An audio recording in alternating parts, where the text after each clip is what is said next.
and congratulations to Honorable Chairman, Chief Guest, Special Guest, and thanks to respectable teachers and guardians. Now, I am very pleased to see the presence of Alhaj Abu Bashar Abu, a renowned industrial entrepreneur and the owner of the Bashar Group of Industries, as the chairman of the Arabian Leadership Madrasa Trust. He is admired for his hard work and humility. As a vibrant educationist and business organizer, he has received several national and international awards. I am very thankful to him for his gracious presence. Dear audience, it's a great pleasure for me to have a chance to say something in front of you. Dear presents, today I would like to talk about the introduction to Arabian Leadership Madrasa in this program.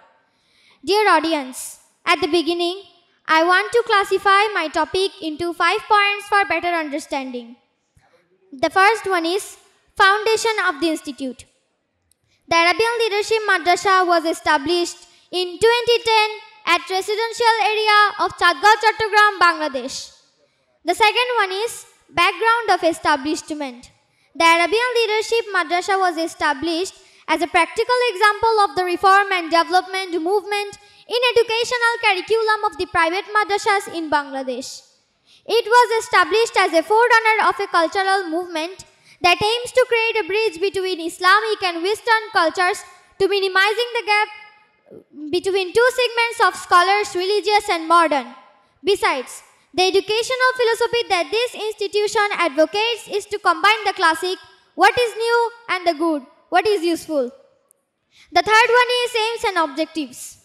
Creating a group of ideal qualified citizens with the knowledge of Quran and Hadith to confront the challenges of 21st century so that students may become teachers, doctors, lawyers, or engineers with a high moral necessary to build an ideal family, society and state. The fourth one is syllabus.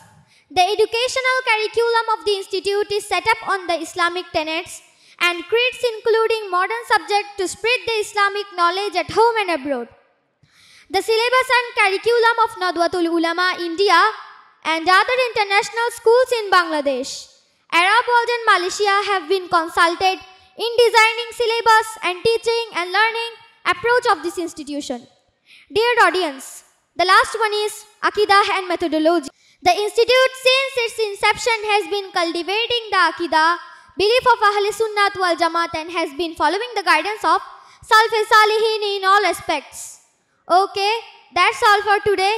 Thank you everybody. Thank you all. See you again in next program, inshallah. Assalamu alaikum.